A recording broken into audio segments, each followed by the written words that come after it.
Good evening, everyone.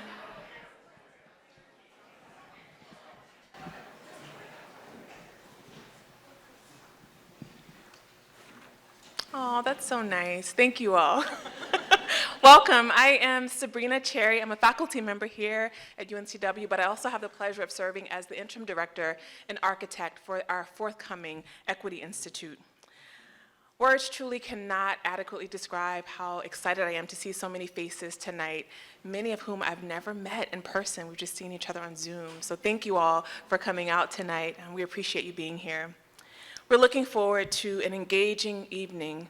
We've intentionally chosen to focus on community, although we're hosting this event on campus. And so tonight you'll hear from Reverend Tutu, but you'll also hear from some of our pioneering community leaders in reference to equity and creating equitable communities.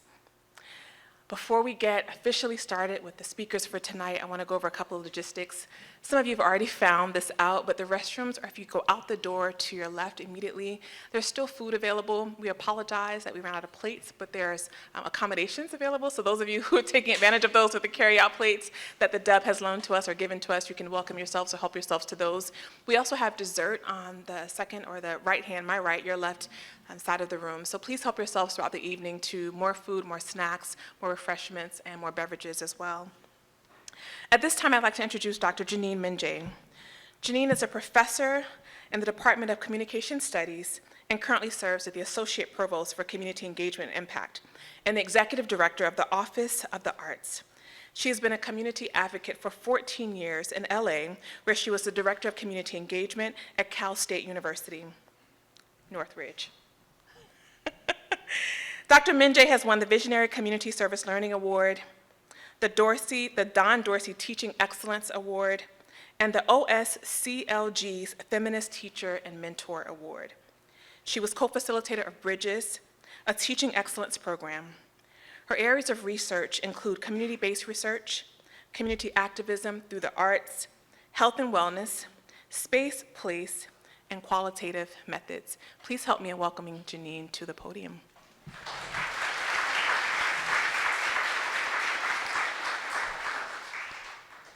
It's interesting to hear your bio read, because I forgot I did all those things back in Los Angeles, and it's kind of really fun to hear. So thank you all for being here. This is really, truly, I think, a momentous event. And as Sabrina said, I'm Janine. I'm the Associate Provost for Community Engagement and Impact at UNCW, and really it's my distinct pleasure to welcome you all here.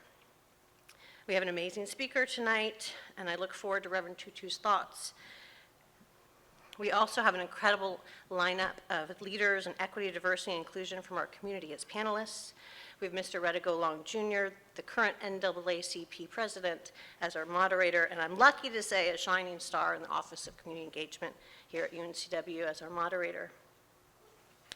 I'm very pregnant, so I'm going to go out of breath sometimes, so I apologize. I'm not used to this new breathing pattern of mine.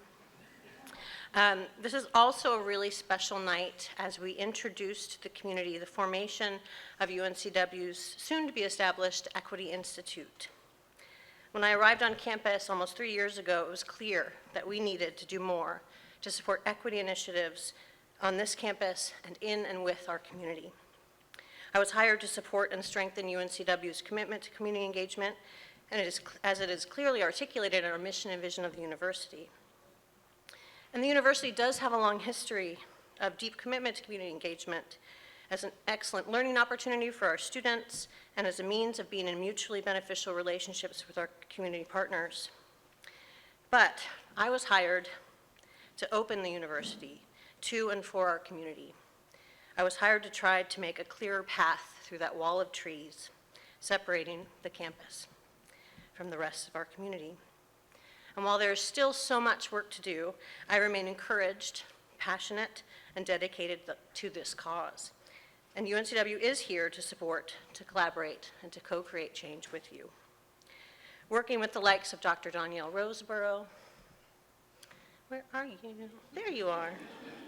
Our provost, Dr. Weinbrecht, who unfortunately could not be here with us tonight, Dr. Sabrina Cherry, as well as some amazing community partners, faculty, staff, students at UNCW were able to build out a set of programs that aim to create and enhance diversity, equity, and inclusion on campus and off. These programs include everything from student scholarships to new recruitment strategies for faculty and staff, to investments in scholarships and research, to a commitment to new curricular programming and workforce development and training activities, to name a few. We're making great progress in these areas, and our commitment to educational access for all members of our region and state remains strong and is growing.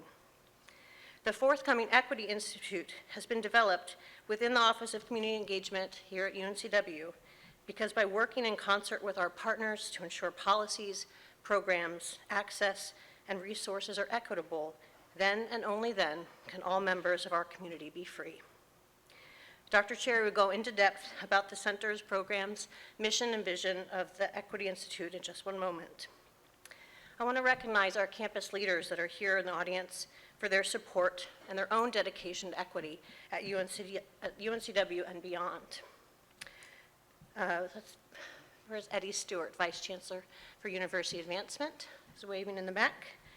Michelle Scatton-Tessier, our Interim Dean for the College of Arts and Sciences. Michael Wilhelm, our Associate Provost for International Programs. Stuart Barrett, our Associate Provost for Research and Innovation.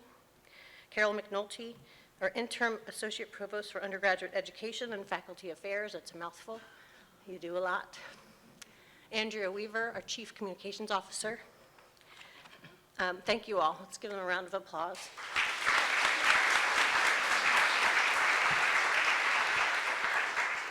I want to also recognize our incredible donors who believed in the formation of the Equity Institute before it was a real thing, and the ability of our university to partner with our incredible community leaders and community members to create and support programming dedicated to uplifting and serving our community. Cedric Applin from Encino, John Monteith and Monteith Construction, and Joe Finley. Let's give them a round of applause.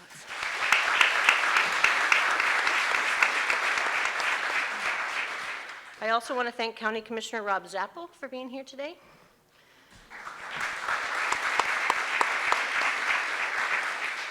And Clifford Barnett was on our list, but I have not seen him yet. Maybe he'll show up a little later, but we'll give him a round of applause for thinking about us.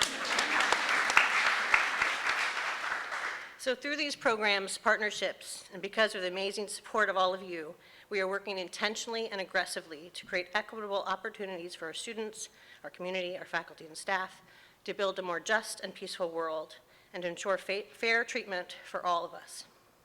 Thank you again for being here.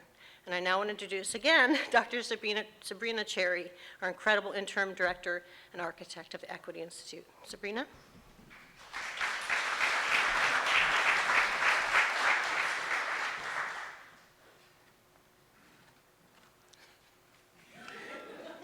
Jeff and I have a very cordial work relationship. Thank you so much, Janine. 2 years ago, when the Equity Institute was in the beginning stages of conception, our country was also in the midst of its own reckoning. Not only were we, like much of the world, dealing with the day-to-day challenges of the COVID-19 pandemic, but we were facing the systemic, and persistent realities of racism, inequity, and injustice. We knew then what we know now. This work still needs to be done, and it cannot be done in silos. Thus, entities like the Equity Institute are vital to ensuring that collaborative and mutually beneficial partnerships are cultivated, as well as sustained in our pursuit of upward mobility, freedom, joy, and well-being for all. UNCW's Equity Institute seeks to cultivate positive social change by fostering a network of scholars and community members focused on education, access, and opportunity, and based on the principles of equity and justice. In short, we are the front door to equity-focused, multidisciplinary, campus and community-engaged initiatives. At this time, I'd like to thank our affiliated centers and programs: Kim Cook of the Restorative Justice Collaborative, Lynn Molliner and Tiffany Gilbert of the 1898 Initiative, Joel Finsel and John Sullivan of the Third Person Project, Jocelyn Hunter of the Interdisciplinary Minority Student Research Group, Chris Prentice with the Center for Social Impact, Ashley Wells and Leah Mayo leading our health equity initiatives, and our community partners, including but not limited to Northside Food Co-op, Link, Encino, New Hanover County, Novant Health, the NAACP, and so many more. Finally, I want to thank a number of you who helped to make tonight possible. Emmanuel Mitchum, Redigo Long, Janine, Velva, the YWCA of Lower Cape Fear, Tracy Wilcott, Chloe Kitts, our student volunteers who are amazing, thank you all for being here tonight, Campus Catering and Campus Life.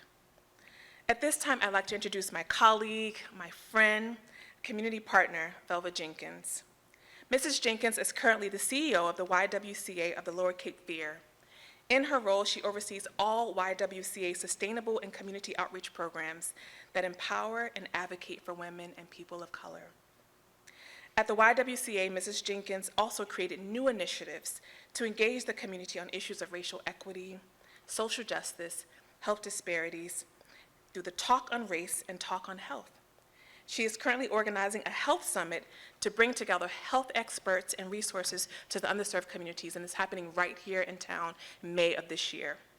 She has won numerous awards, including the Distinguished Women Achievement Award, the Outstanding Citizen Award, the YWCA Women of Achievement Education Award, and most recently was presented with the Order of the Longleaf Pine by Governor Roy Cooper. Please help me in welcoming Velva.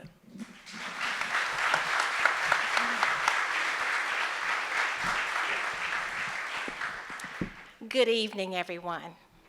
I'm excited to be in this room today.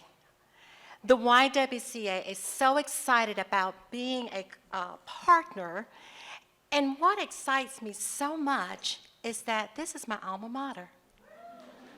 Yeah. And a lot of change has come to this university and this campus. And one of the things that excite me so much is this Equity Institute. Back when I was here in '76, it wasn't any talk about equity. As a matter of fact, it was kind of a hard, a challenge for a student of color to fit in at this university. But we're seeing so many changes here, and I'm so proud of that, and proud to be a collaborator in this effort. I am also proud to say that it is a great opportunity to be able to partner to bring Naomi Tutu to this campus and to speak to us today. That is an amazing opportunity to have someone of her caliber in our community. And I'll tell you a little bit more about her in a minute. But I also want to let you know that the YWCA has been on this mission for 108 years in this community. Our mission to eliminate racism. Is that hard work? You bet it is. But am I going to give up now? No, I'm not. As a matter of fact, we've got some community events that's coming up this month that talks about the change. We cannot wait for the change. We want it to happen now. And I think through this Equity Institute, it starts from the center of our community, and that's this university. And then we have nonprofits that's also gathering together to bring about change. So it is a challenge, but we will not give up. We will fight for equity. We will fight for inclusion. And maybe I shouldn't use that word fight, because that's such a negative word. But I would like to say, instead of fight, we're going to come together, and we're not going to give up from making a change in our community.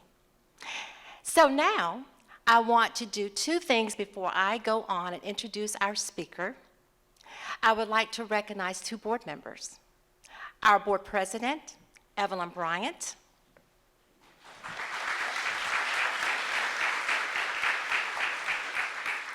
and Lynn Jones. Lynn Jones is the chairperson of our Advocacy and Racial Justice Committee. Thank you for being here tonight. The other thing that I want you not to forget, if you got a pen, pull it out. If you got a phone, pull it out. And I want you to mark on your calendar, May 19th. That is our Inaugural Health Summit, Empowering and Building Healthier Communities, Improving Social Determinants of Health. It is an all-day event, but I guarantee you it's worth it. If you do not want to pay $35 to register, don't. Just say, Belva, I'm not paying, and you will not be turned away. This effort is being funded by United Healthcare, and we are not turning a soul away, so we want to see you in the place. It's going to be at Cape Fear Community College on the 19th. Registration doors start opening at 7:30, and we've got great panelists and great speakers, so we would love to see you there. Okay, now while you're here, it's not because of what I had to say, but I'm sure somebody caught your attention, and that was Reverend Tutu. Reverend Naomi Tutu knew from early in life that the one thing she would never be is a priest. My mama told me, Reverend Tutu, never say never. She has always said, I have my father's nose. I do not want his job. However, after years spent as a development consultant, educator, and race and gender activist, she accepted her call to ordained ministry. She is an Episcopal priest who most recently was associate rector at All Saints Beverly Hills. The challenges of growing Black and female in apartheid South Africa have been the foundation of Naomi's life as an activist for human rights. Those experiences taught her that our whole human family loses when we accept situation of oppression, and how the teaching and preaching hate, division, injure us all. Reverend Tutu is the third child of the late Archbishop Desmond and the Malazo Lee Tutu. She was born in South Africa and had the opportunity to live in many communities and countries. She was educated in Swaziland, the US, and England, and has divided her adult life between South Africa and the US. Growing up the daughter of has offered Naomi Tutu many opportunities and challenges in her life. Perhaps one of the greatest challenges she has struggled with is the call to the ministry. This call refused to be silenced, and even as she carried her passion for justice into other fields, the call to preach and serve as an ordained clergy person continued to tug at her. Finally, in her 50s, she responded to the call and went to seminary. Her professional experience ranges from being a development consultant in West Africa and being program coordinator for programs on race and gender-based violence in education in Africa Gender Institute at the University of Cape Town. In addition, Reverend Tutu has taught at the University of Hartford, University of Connecticut, and Brevard College in North Carolina. She served as a program coordinator for the Historic Race Relations Institute at Fisk University and was a part of the Institute delegation to the World Conference Against Racism in Durban.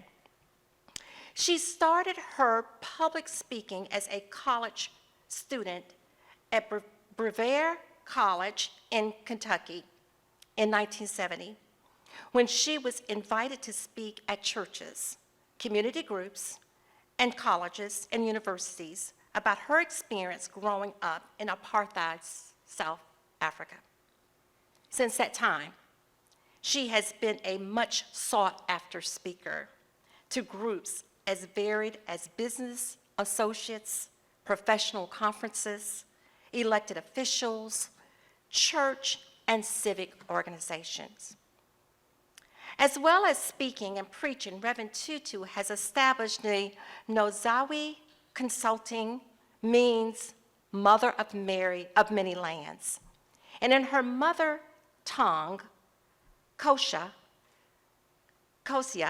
is the name she was given by her maternal grandmother.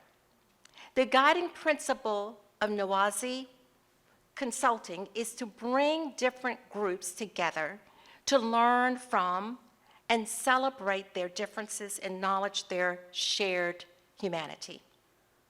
As part of this work, she has led truth and reconciliation workshops for groups dealing with different types of conflict. She has also offered educational and partnership trips to South Africa for groups as varied as high schools, churches, hospice, K-12 teachers, and women associations. These trips emphasize the opportunities to share our stories and experiences. Reverend Tutu is a recipient of 4 honorary doctorates from the universities and colleges in US and Nigeria. She has served as a curate at the Christ Church Cathedral and as the Kenyan Missioner for Racial and Economic Equity, and the Kenyan Missioner for Kairos West Community Center for the Cathedral of All Souls in Asheville, North Carolina. She's a single mother of 2 daughters and a son. I want you to please join me in welcoming the Reverend Naomi Tutu.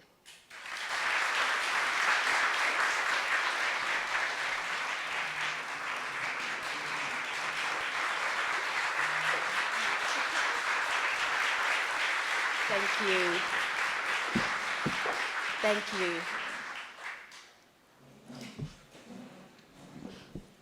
Good evening.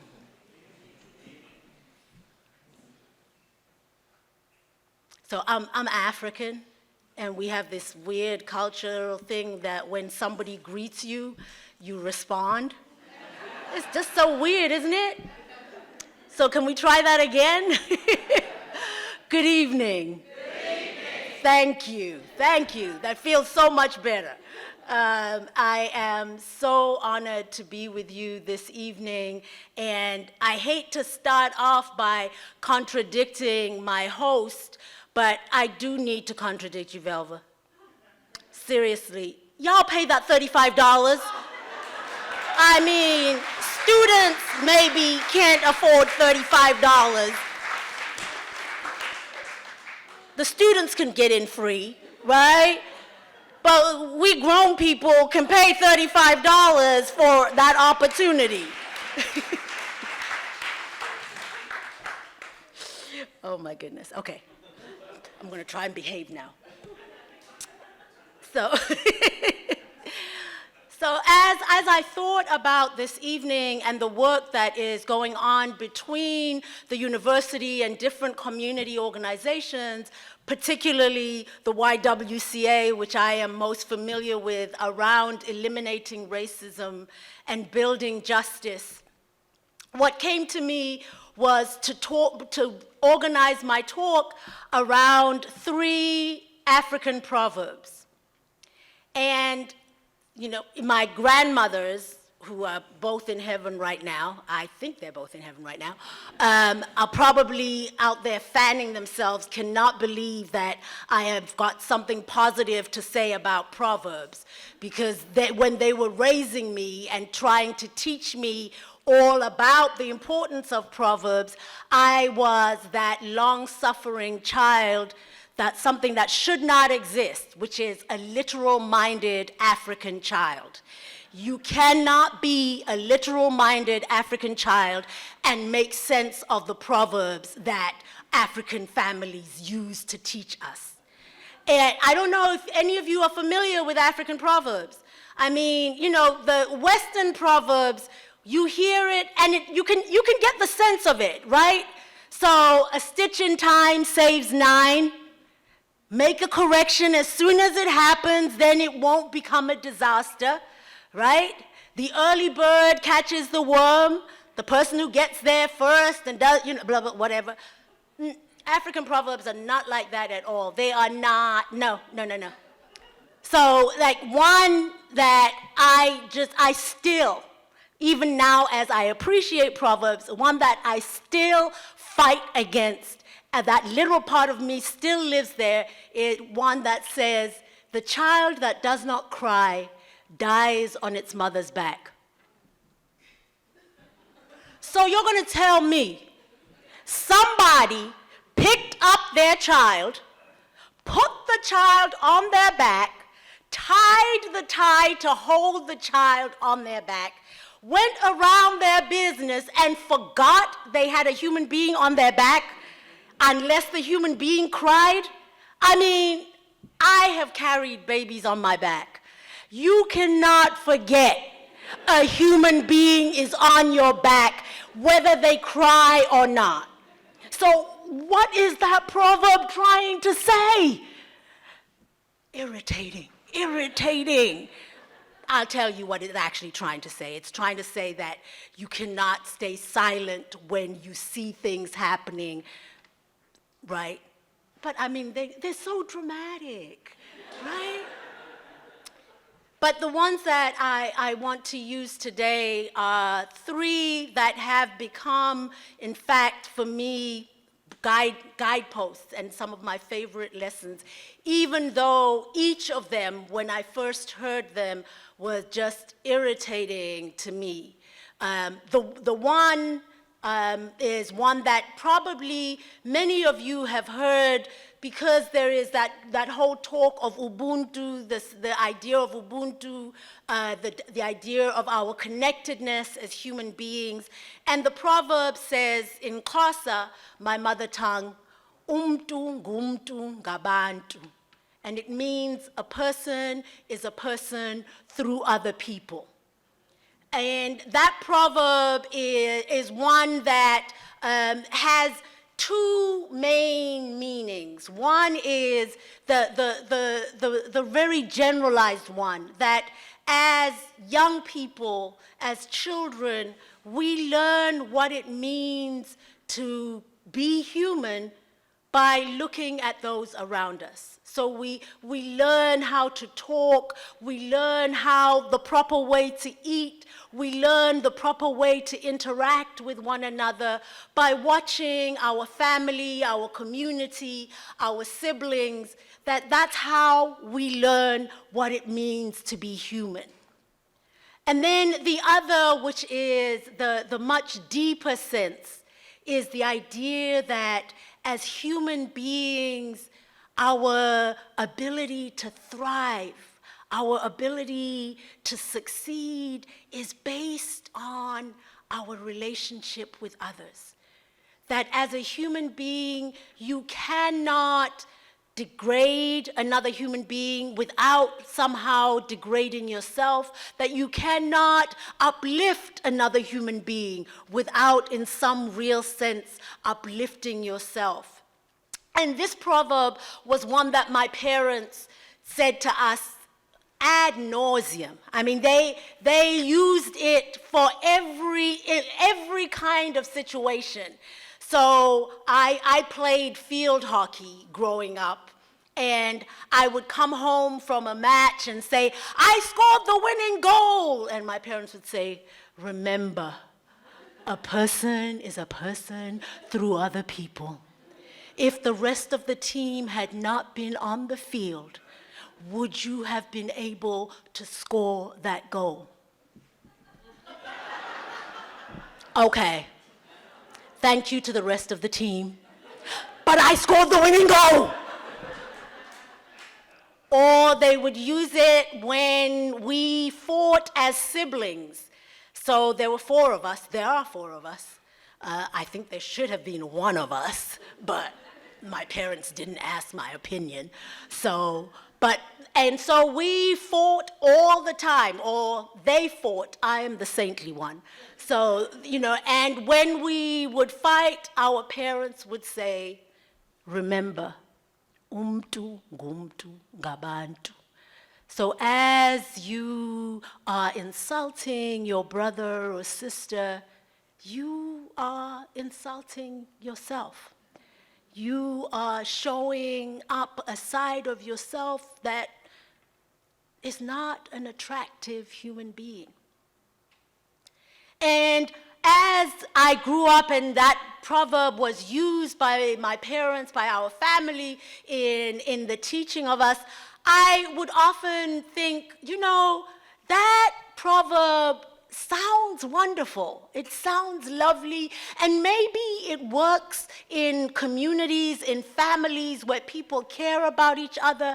But look around the world. That doesn't make any sense. I mean, when we look around the world, it seems that those who oppress and degrade seem to be doing really well.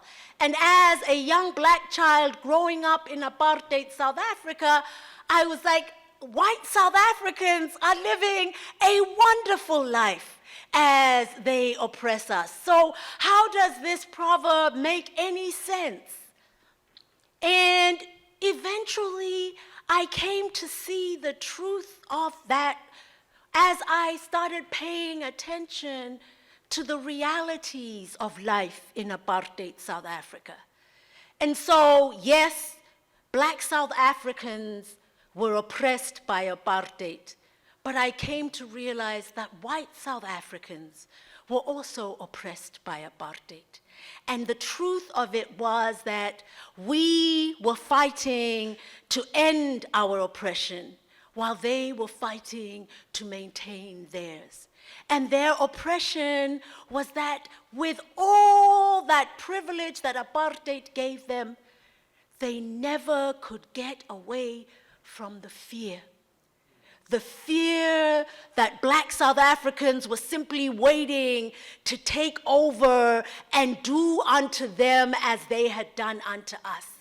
A fear that led them to be unwilling to allow even white South Africans to criticize apartheid. A fear that led them to build higher and higher walls, to make laws that any voice raised against apartheid would be imprisoned, could be tortured, could be killed. That they made laws that made us live separately. They made laws that made young white South Africans have to serve in the military to protect their privilege, not our country. And so their oppression was the fear, a fear that they could not get rid of no matter what they did, because that fear came out of their oppression of us. And as I realized that truth in South Africa, it helped me look around the world and look more deeply into stories of places of oppression. That looking at those who seem to have amazing power, who use their power for ill, we saw the lavish lifestyles that they lived, whether we're talking about the Marcos in the Philippines or Saddam Hussein in Iraq. It seemed as though they lived these wonderful lives, right? But then we found out that Saddam Hussein, for instance, had to have body doubles. People so that somebody would leave the palace and you weren't sure whether it was the real Saddam Hussein or some body double. I mean, how crazy must it be to have to pretend that somebody else is you? That how crazy must it be to not be able to be free to walk in the country that you rule because you know you are hated for the way that you oppress the people of that country. So yes, growing up, that proverb sounded almost like airy, fairy, pie in the sky kind of thing, but in fact, it is a practical lesson for our lives.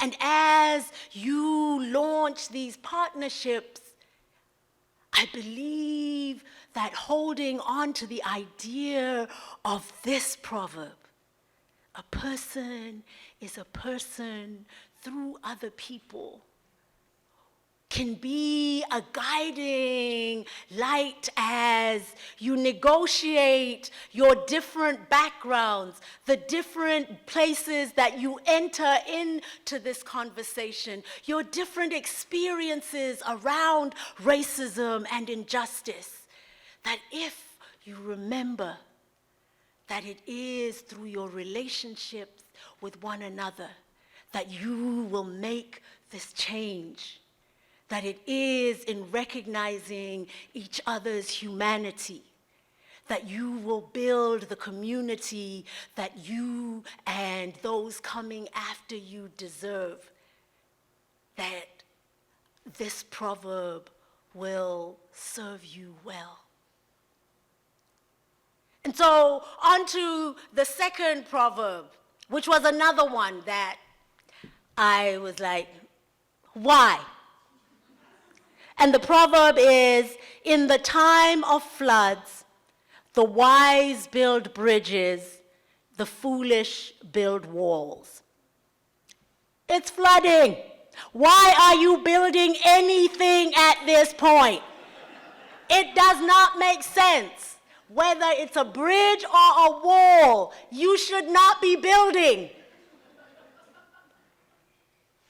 But clearly, that is not what the proverb is talking about. The proverb is actually saying that in times of crisis, in times of difficulty, the wise reach out. They build alliances. They build relationships. They find allies, people to work with, people who might give them a different angle to look at the problem, people who will work with them to solve the problem, to deal with the crisis. And the foolish try and protect the little that they have, that they are so focused on what is already in front of them that they try and close out others, that they build enemies rather than allies, that they look for scapegoats for the reasons that we are in our problem, rather than looking for people to work with to bring a problem to an end. So clearly, you have already decided that you will be those who build bridges, that you will be those who look in this community and further beyond this community for partners, for brothers and sisters in the struggle for justice. That you will allow yourselves the opportunities to hear the experiences of others in the struggle for justice. That you will share with one another your perspectives and your own lived experience, so that the wisdom that is gathered is much larger than the wisdom of one individual or even one organization. That each organization that is coming together brings particular gifts, brings particular challenges, brings a particular history to the struggle against racism, a struggle for equity. and that each of those stories taken together offer a panoramic view of not only how we got to where we are, but also possible ways out of our crisis. So as you build bridges, I encourage you to take the steps necessary to acknowledge two things. One, to acknowledge our different stories, to acknowledge the things that we come into the room with that are different from each other, that we walk into this process recognizing that the experiences, the challenges, the gifts that somebody who is a Black woman brings into this conversation is different from the challenges, the opportunities, the gifts, the experiences that a white man brings. And that we be willing to hear how those different stories have affected our perspectives on the crisis and our way out. I always emphasize this fact of our differences because so very often when we start conversations about justice or anti-racism, we are sure to have at least one person who will say, I don't see race, I don't see difference, all I see are human beings. And at that point, my first reaction is, take off my heels and run in the opposite direction.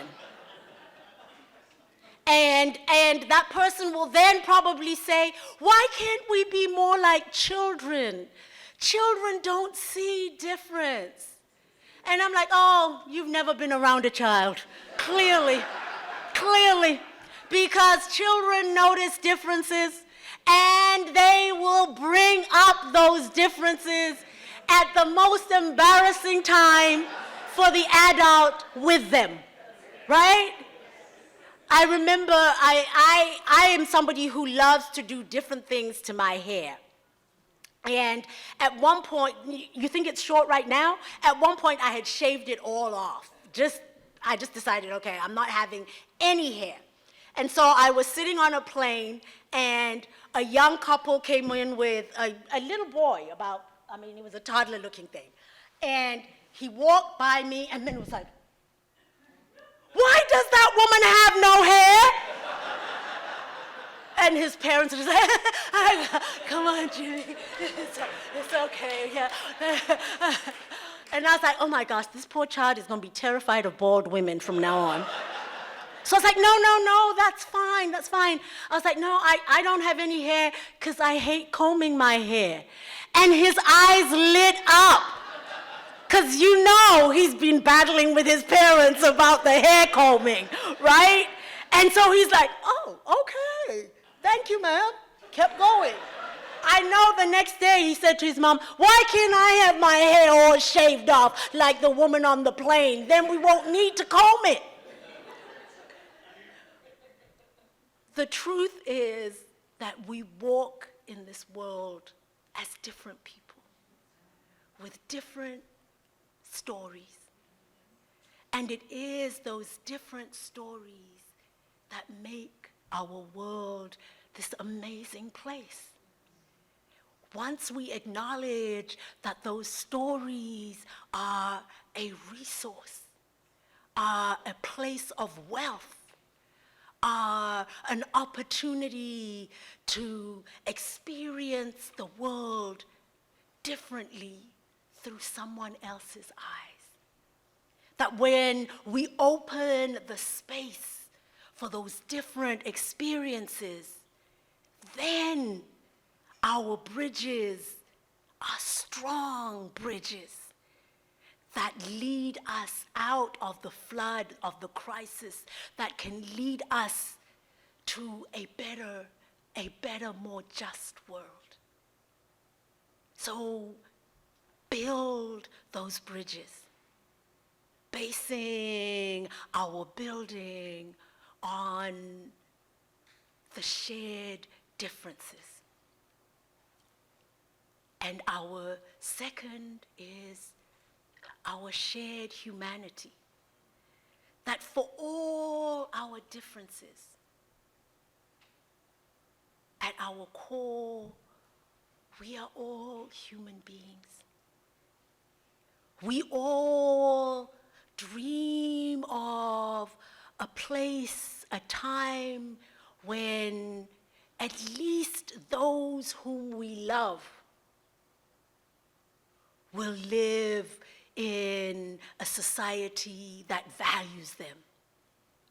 And if we acknowledge that that is where we come from, and accept that that is where most other people we meet come from, a place of dreaming a better world for their loved ones, that our shared humanity, along with our celebration of our differences,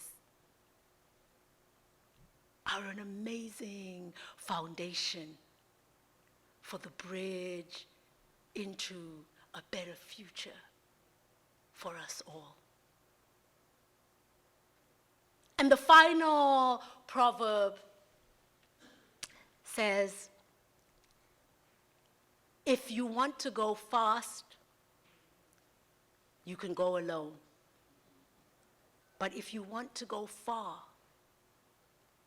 take others with you. So, I mean, that one actually kind of makes sense. You don't have to actually unpack it as much as you do the others, right? The thought that if you want to get somewhere quickly, that you can do it when you're just focused on yourself. If you're simply focused on my own goal, my own needs right now, I can get there, I can do it on my own. But if what you're talking about is a complete sea change, if what we're talking about is a world that looks at each child of God and sees a child of God, then that work you cannot do alone. There is no way that you can sustain that work on your own. For the last couple of months, I've been doing a number of engagements at universities and colleges, and over, young people will say to me, you know, I am an activist. I'm an activist.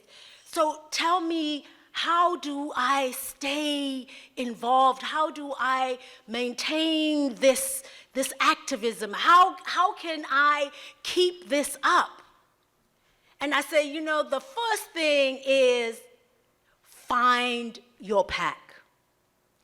Find the people who believe in your dream the same way you do, who believe in the possibility of the work you want to do.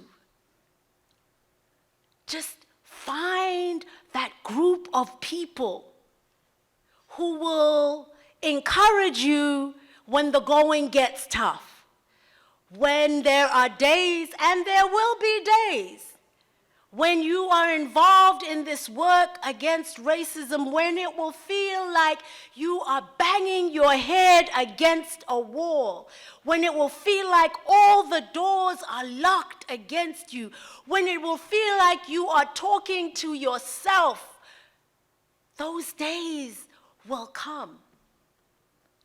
And it is in those days that it is so important that you have a community of people who will remind you of why you are doing this work. That you have a community of people who will remind you of how important the work you are doing is. That you have a community of people who will remind you of how wonderful you are for doing this work.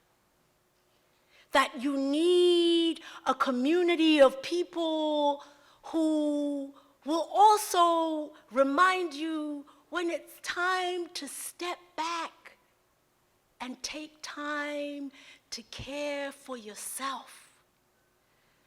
When there is a time to say, you know what, people, I can't do this right now.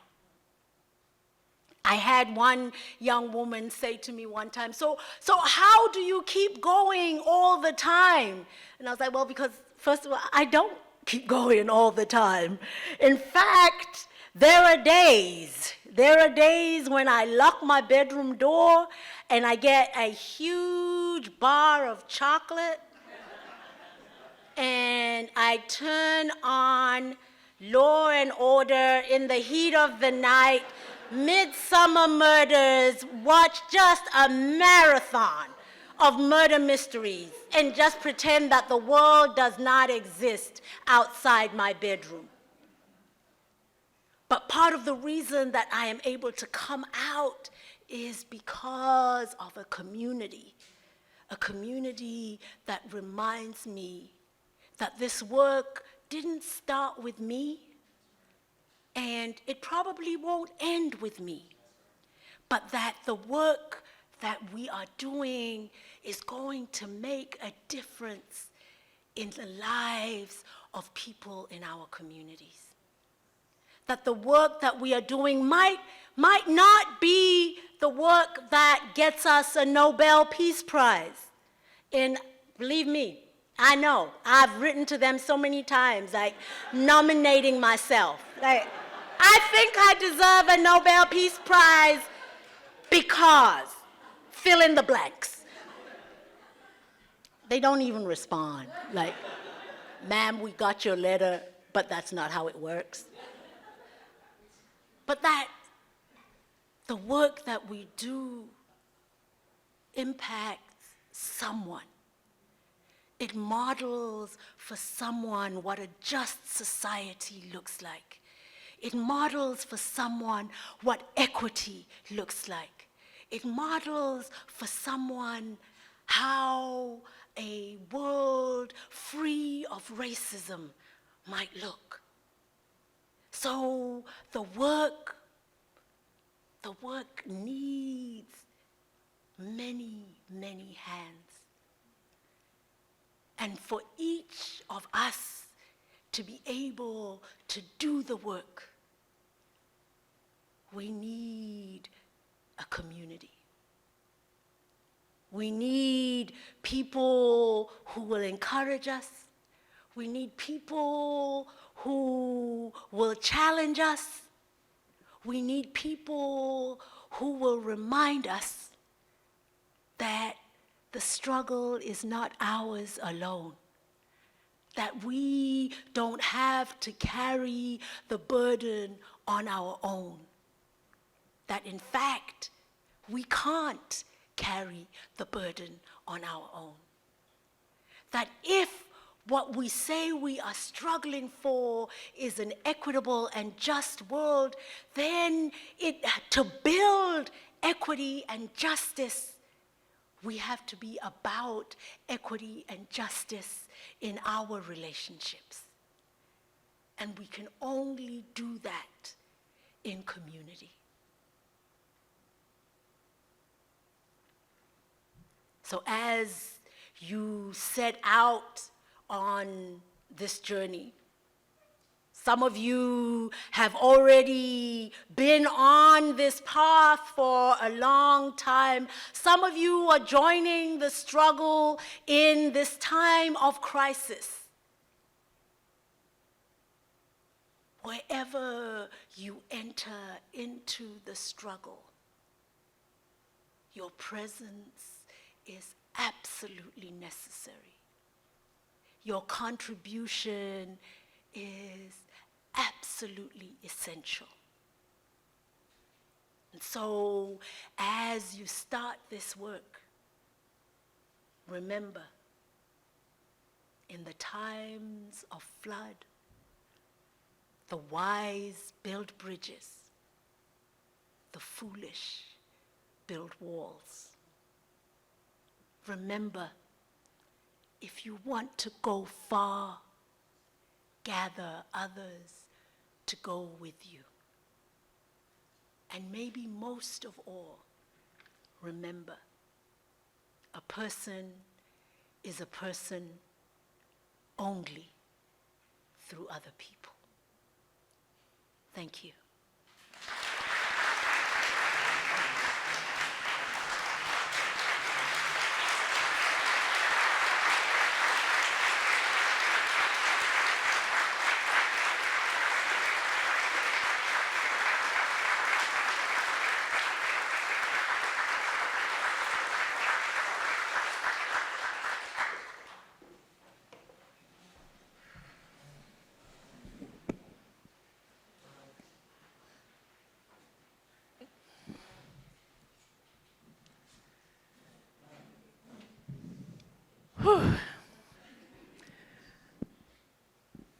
Yeah, there's not much to even say after that, but thank you. No. So Elizabeth's like, the panel's just going to leave. No, you're not.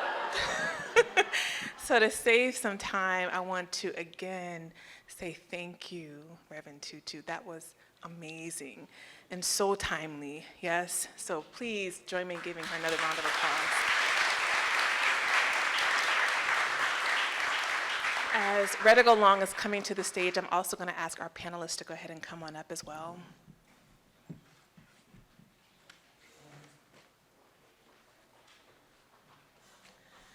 Redigo Long has a wealth of experience in the role of program coordinator for the Office of Community Engagement and Applied Learning, from developing community partnerships to managing programs and events. He has worked in the nonprofit sector for the past 5 years and is the CEO and executive director of the ACTS Movement Incorporated, an organization located in Wilmington, North Carolina, dedicated to providing relief to families in need while encouraging community cohesiveness and building partnerships in businesses, churches, and non-governmental organizations. He serves as president of the NAACP New Hanover County and is very passionate about his work, both personally and professionally, in higher education, community engagement, and diversity. Before we officially welcome Redigo, I also want to acknowledge the NC, the North Carolina president of the NAACP, Deborah Maxwell. Thank you for being here. Thank you for that introduction, Dr. Cherry, and she's done a phenomenal job. Would you give her a hand for putting this amazing program together, for all of those that have been a part of this? So just for a few moments, if you could just hold your seats. We're going to have this panel discussion. We have 4 phenomenal individuals that we're going to have share with us, and I'm going to ask each of them to introduce themselves, the organization that they work for and work with, and tell us a little bit about yourselves. So we can start from the end and work our way down. It's me. Good evening. My name is Elizabeth Fort, and I am a health equity professional at Novant Health. I'm a Wilmington native, also a fellow Seahawk. I'm very happy to be with you all tonight.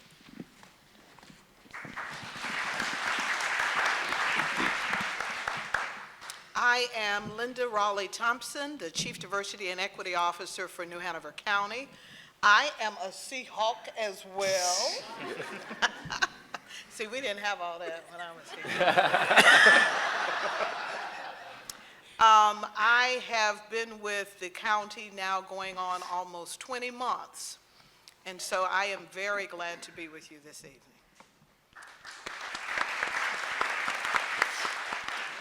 Good evening to everyone. My name is Zedric Applin. I'm the head of diversity, equity, inclusion, and community at Uncw, which is a software company right here in town.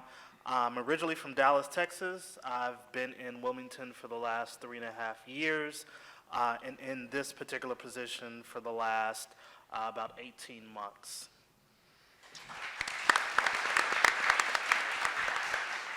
Good evening, everyone. My name is Joe Conway. I am the Chief Equity and Inclusion Officer for the City of Wilmington.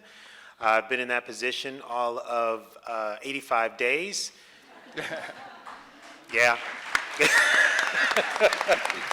And I'm just honored and glad to be here. Thank you so much. Absolutely. So we are thankful for our panelists being a part of this discussion. So we just heard a powerful and inspiring, I would say word, but we're going to say speech. I could give my offering. I was shouting in the back. I mean, Reverend Tutu did an amazing, call and a speech to us. So I want to start with Mr. Conway and work our way down. What is something that really stood out to you, or any comments that you would like to share from that speech? How much time do you have? I mean, so much of it. I think the thing that I took away the most, it was just the aspect of how we learn to conduct ourselves as human beings, right? A person is a person only through other people. You define me. This community, since moving here over 15 years ago, defined me. The people that I worked with that corrected me, rebuked me along the way. Some of y'all are rough. But it was all for my good, right? Certain folks want to see you succeed and want to see you carry this forward, and they see a spark in you, and they add their spark to it. So that was just absolutely, positively powerful and rang true in my heart. Thank you. Absolutely. Mr. Adler. Yes, I would have to piggyback on that, but I would love to add, I love what she talked about finding your tribe, finding your community. Absolutely. When I look down this table, I see my tribe and my community of people that when the work has been tough, when we have been hitting our heads up against walls and facing opposition, it's been the tribe that has encouraged us, that has given us words of wisdom, that has helped open doors where some have been locked and closed. And that has been my saving grace in this time. Many of us understand the role and the struggle that comes along with doing the work. And so you don't have to explain what you're going through. They already know. Right. And what this tribe has done in working with these individuals, and many that are here in the room, have been a great sounding board, have been a place where I can vet my frustrations, but also they build me up to say, continue the work, and we're going to work shoulder to shoulder right alongside of you and do it as well. Absolutely. I think what I took from what she said, that there is a day of reckoning for those who do evil. I really like that part about it. But in addition to that, I took that this is a calling, and someone who is as great as Reverend Naomi Tutu and watched apartheid in front of her is able to say that she can lock her door, go in a room with a big bar of chocolate and watch reruns. It shows me that if you need a timeout, Absolutely. we all need a timeout. Heard that. And so thank you for that, because every now and then we have to step back from this work and not become angry. Not become angry to the point that we become bitter in the roles that we hold. So thank you for reminding me today that every now and then I got to take a time out, and I can eat my candy bar. So kind of echoing a lot of what my fellow panelists have already said, just the piece about that we are who we are because of the people that we're around. And it's interesting, a lot of times there's this emphasis on independence and being self-made and pulling yourself up by your bootstraps. There's nothing that we do on our own. We are our community. We are the people that are around us. And when we take the time to really acknowledge that, it gives us a chance to extend that same offering graciously to anyone else who comes behind us, saying, how can I help you? How can I be of service to you? How can I do anything that I possibly can within my network, my connections, my skills, to make sure you have all the things that you need to be able to rise to that same occasion. So really taking that charge on. Absolutely, and we appreciate that, and we all can take something home with us from that speech. And so in reference to our panelists today, all of you have the word equity in your position, in your titles. And so this is a two-part question. What is the role of your respective organizations in creating equitable communities, and what are some specific initiatives you or your organization is leading? We'll start with Mr. Conway. Wow, so 85 days, just remember that. You all remember that too. So from an internal standpoint, a lot of our work is going to begin there. The city, as you well know, came together with the Rise Together initiative, August of 2020. That kind of kicked over kicked the rocks, if you will. But now you've got to put some oomph behind that. And so, of course, we contracted, like any good organization would, with a consultant that came in and identified and surveyed over 452 of just shy of 1,100 employees. We were told a few things, as you can probably imagine. So currently where I am in this space is putting together that plan, a 5-year strategic plan that I'll be working with frontline staffers, middle management, to take before council and have that voted upon and go into effect July 1. I will tell you all as citizens that, again, I focus on the internal. You'll see a lot of me in the community at first, which you should be used to by now. But then it's how do I partner better with the businesses in the community? How do I partner better with the nonprofits in the community? How do I reach out? And I hate my office anyway, so I prefer to be on the outside anyway.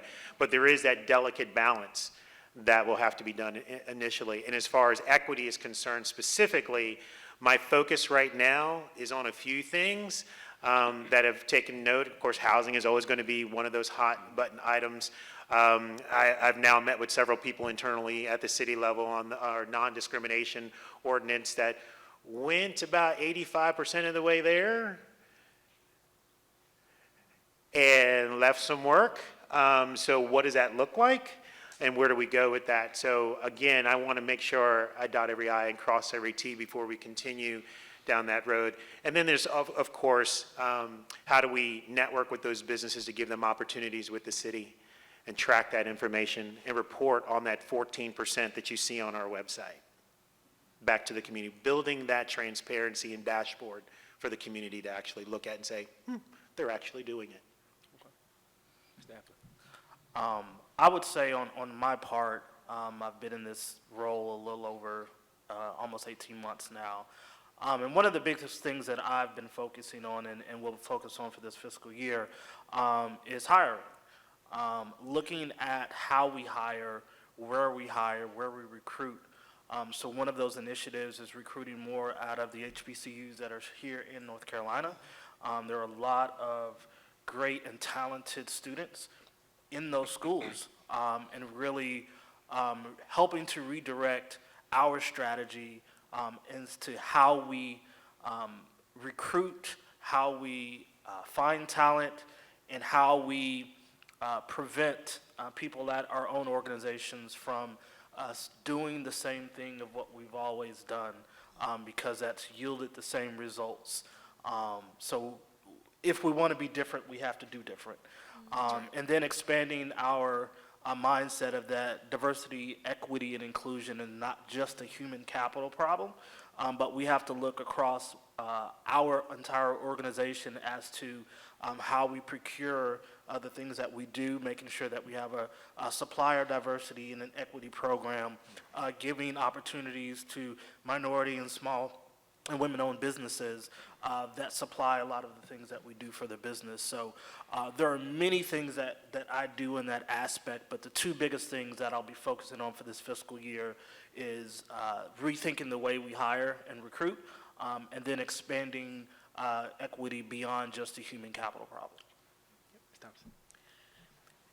We have a three-prong approach at the county. Number one, training both internally and externally with our employees, understanding what we mean when we say diversity, equity, and inclusion. Second is service distribution. The goal is to ensure that the services that New Hanover County distributes to its residents and visitors is equitable. And that especially means to those communities that are oftentimes underserved. We also highlight community engagement, and that is finding whatever crisis or whatever inequities there are in the community and helping to put a lens and a flashlight on them.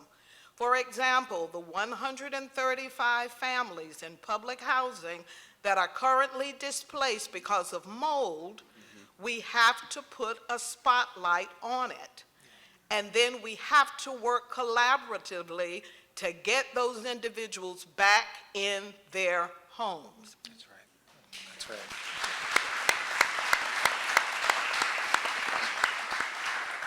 And so our office, along with Joe and others, have been working collaboratively. When we heard about the crisis, we realized that something had to be done. And so this work is more than just policies. It's more than just meetings and trainings. It is feet on the ground, working in neighborhoods with people in unpleasant situations and finding out what we can do to put a lens on it and a flashlight to get them the services they so desperately need.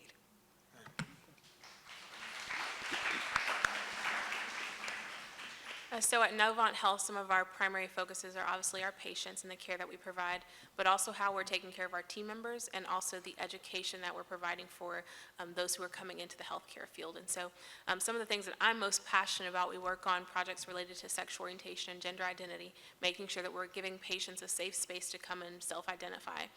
Also looking at how we're allowing people to self-disclose their racial, ethnic, and linguistic information. Because once we're able to identify those different demographics about patients, then that's how we are able to identify the different healthcare disparities that are impacting people. If we don't have clean data coming in, we're never going to be able to effectively identify those disparities. And again, one that is especially near and dear to my heart is around Black and maternal infant mortality. No one wants to see babies die. No one wants to see moms die. And yet it's happening. And finding a way to trace it back to the different biases that we have, the different perspectives that people carry, the opinions that are so subtle in our subconscious, helping people to remember, again, just the humanity of people. We're healthcare. This is supposed to be what we do well. We're supposed to take care of people. So being able to drive all of our different initiatives around those conversations to make sure we really are looking at people as the people that they are, not their zip code, not their address, not what they look like, not what we know about them, what we think we know about them, but truly just as another human being that is in need of our care. Because as healthcare professionals, we're the professionals. We are the authority in the room. And it's up to us to be able to act in that way to care for our communities. So some of the ways that we're working to eliminate that disparity is looking at who is taking care of our patients. As many of my panelists have talked about already, of looking at what our retention and recruitment efforts look like related to people of color. We recognize that we did not have as many lactation support specialists as we needed. We had a lot of, white women, and saying, if I'm trying to get this Black mother to care for and nurse her child and explain the importance, it helps to have someone that looks like her. So we're able to partner with Johnson C. Smith to bring in lactation consultants and help those students be able to, one, have a place to do their clinicals, but also then have a place to practice, so that we also had a way for those Black moms to be able to have someone that mirrored their experience, could give additional insights and support. So looking for new, innovative, creative ways to increase that retention, but also recruitment for our pipeline. Man, well done. Now let's give our panelists a hand for the phenomenal work. We definitely celebrate what you all are doing and the initiatives that you're putting together. So tonight, we're celebrating the YWCA, whose mission it is to eliminate racism. And so this C word, why is collaboration, that bridge, why is that important in this work? I think everyone's hit on it. You can't do this alone. It didn't, this issue, problem, whatever you want to call it, didn't start with us. It's not going to end with us. Right. I often refer back to work in this particular area of racism specifically. I take it right out of Isabella Wilkerson's book, and I don't know how many of you have read that book in reference to caste, and understand that in our country, in our state, in our town, a caste system is in place. You know, you and I may not realize it or understand it even, but the thing about that caste system is there's a hierarchical structure based upon the color of one's skin, or based upon one's sexual orientation or gender identity, based upon someone's socioeconomic backgrounds. But let's bring it back to race before I sit here and list them all. And I will tell you that unbeknownst to most of us, while it's in play, you know, I get it. It's an unintentional thing for some, for probably most. But it keeps certain things in place. It's that fear that we're all losing because we can't get past the illustration that I am eventually going to tell you. I used to be a preacher, you know how we are.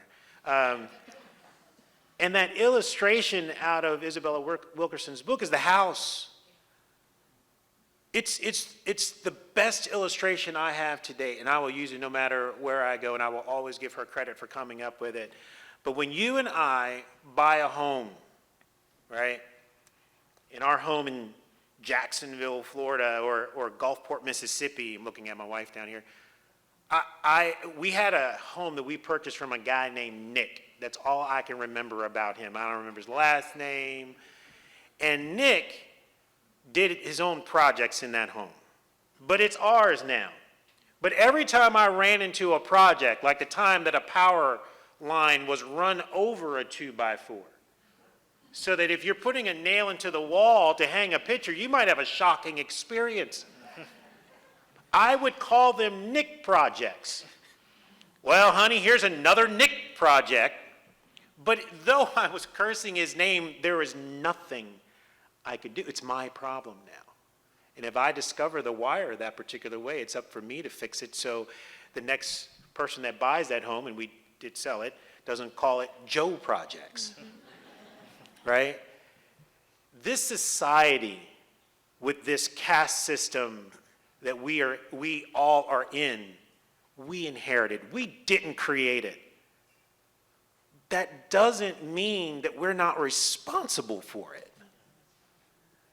If your house right now were to develop a leak coming in through the roof, and you know how we are, we're coming into hurricane season, coming in hot. You want me to fix it as your neighbor? You own the house. You're responsible for it. The American society, what we inherited that our ancestors passed on to us, regardless of your ancestral line, passed on this issue, and we live in the house. We have to fix it. Y'all picking up what I'm putting down? Mr. Apple. I mean, he said it so eloquently. I don't know if I can even backdoor that, but I will say this. Collaboration is the key on how we fix it.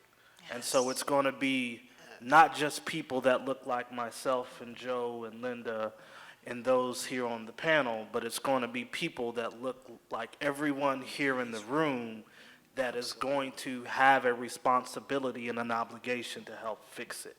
And it's our collaboration and our efforts together as people to do the work, whites and blacks and Asians and Latinos and those who are gay and straight and of different gender identity, all of us working together towards a common goal is the only way that we continue to move the ball down the field. That's right.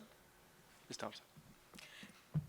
The definition of racism includes the word fear. Really the root word of racism is when one race is fearful that another race will be far superior or take over or perhaps harm or hurt them. And so collaboration helps me not to be so fearful. When I can come out of my shell and come into your shell and have a conversation, then the fear begins to subside. That's right. And when we can take the fear of getting to know one another, getting to understand one another out of the conversation, we can address racism. And so collaboration is essential, because when we come together, we can pull down those walls that fool builds during a flood, and we can build a bridge together and reach out to each other. I see the best part of collaboration is that it gives us a chance to rest. Because if you've been in this race for any amount of time, it gets tiring. And being able to rely on other people and know that there's someone else who has shared similar thoughts or values or opinions, who are also very committed to the work, means that you don't have to take up every fight. You don't have to be at every meeting. You don't have to be on every panel. There are other people who say, actually, I'm busy this night, let me get somebody else up here. This other person who is also collaborating with me, working on these things with me, they would be actually a better voice. Because that's how we get that intersectionality, where it's not just one kind of person, one industry, one job, one person doing all of the things. Being able to really have that collaboration means that we all have a voice. That's how we get that real inclusion. And I love it. There's this organization out of, I believe, Greensboro called Racial Equity Institute. And although it is heavy information they put out, they show that across every single industry you can think of, that there's racism, that there are injustices, that there's oppression. And rather than it saying, oh, it's just healthcare's fault. Oh, no, you know how government is. It's just their fault. Oh, it's the tech people. They're the ones that are responsible for this. We can all take our piece of the puzzle and say, okay, what can I do? How can I put this together to make things better? Being able to look at the whole puzzle rather than just our piece, take some of the burden off so that we can find ways to rebuild together. And we certainly appreciate our panelists this evening. This is our final question. For the sake of time, I'm going to ask 30 seconds from each of you. With a persistent with a persistent and consistent focus on equity and the elimination of racism, what are some final words you would like to leave with our audience? Cedric? I would say my final words is there's always a call to action. Don't leave here having heard everything that you've heard and still do nothing.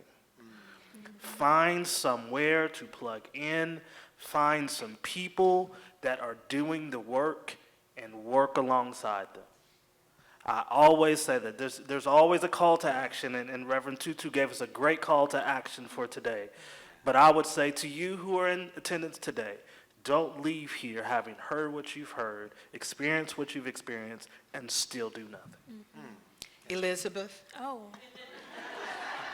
Thank you. I would say that the heart of equity for me is looking at people's pain and acknowledging it. In our society, it feels that pain is something that we don't want to talk about, we don't want to acknowledge, we don't want to see.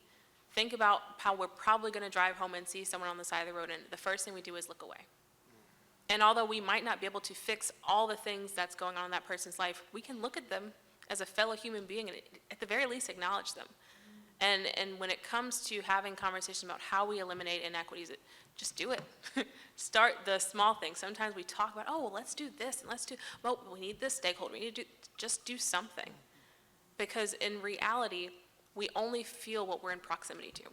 And if you're not close enough to someone's pain, someone's struggle, you're never going to get it.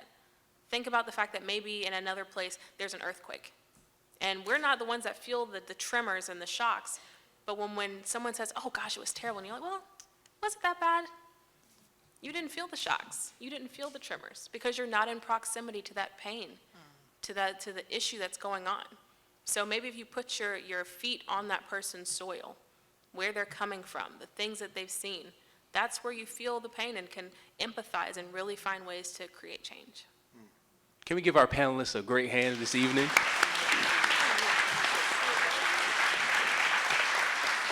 And you all can stay where you are. I'm going to call Dr. Danielle Roseborough up to give us our closing remarks this evening. She is a professor in the Department of Instructional Technology Foundations and Secondary Education, and earlier this year was named the Chief Diversity Officer at UNCW. She holds a PhD in Curriculum and Teaching and Cultural Studies from UNC Greensboro, a master's degree in history from Wake Forest University, and a bachelor's in secondary education from UNC Chapel Hill. Let's welcome Dr. Roseborough.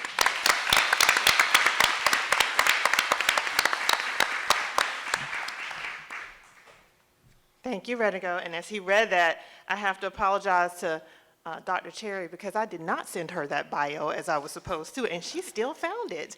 Thank you, Dr. Cherry. I have to breathe for a minute. Thank you. And thank you again. Tonight we listened, we learned, we sat in the presence of wisdom. We considered our activism in the face of disconcerting odds and difficult histories. If I may, for a moment, talk about memory. On 4 different occasions, I took students and teachers to South Africa. We started in Port Elizabeth, working in township schools. My favorite, our home school, so to speak, was Emma Feeney Primary School. From there, we witnessed incredible disparities in educational opportunities, at the same time that we marveled at the breathtaking landscapes of South Africa. We grappled with our own troubling history, being from the US, and the reality of Nelson Mandela's imprisonment on Robben Island, because we always ended our trips in Cape Town. We started with this question on every trip: what is the purpose of public education in a country founded on democratic principles? What is that purpose? How do we teach and learn through inequity and brutality towards hope and healing? So I would argue that we do so with memory, with the collective memory of our ancestors' perseverance, of their sacrifice and their hope. And I will start with a memory, asking you to think of your own. So my memory is of my maternal grandfather speeding through roads that he was unfamiliar with to take my mother to take the SAT, because she had been pushed by a guidance counselor who believed that Black girls should go to college. They got there late, but he got her there. And her life changed forever. So what is your memory? What are our memories of the sacrifice and the hope that will ground our work and our purpose moving forward? As we leave here today, I challenge us to remember. Remember what our speakers shared. Remember our own histories. Remember the dreams, as Langston Hughes said, of so many that were deferred. So what is our purpose? No more dreams deferred. No more. I have to thank again our partners who made this happen tonight: Joe Finley, John Monteith and Monteith Construction, Zedric Applin, and Encino, because together we are building a different future. It starts, and it has already started, with all of us. We love you. We will build together. Thank you.